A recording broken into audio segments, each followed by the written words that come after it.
little by little, learning this veggie side of things. So we did some soil blocks here. And the first batch didn't really work. It's kind of cold down here. But I got a better lighting system. Hung up more lights.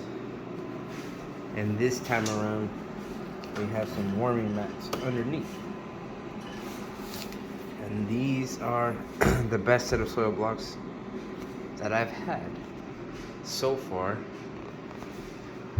We got some broccoli. I'm trying to sprout some barley here. That's probably not working so well. And some flowers, some calendula, and sunflowers. And this is the lettuce. There was first a little mini block, you can see it on the top. And then we smoothed it over to the bigger blocks. And this is bok choy. So slowly trying to see. And these guys aren't going so well. This is kale and cabbage. The broccoli's doing good, but man, does it take a lot of water.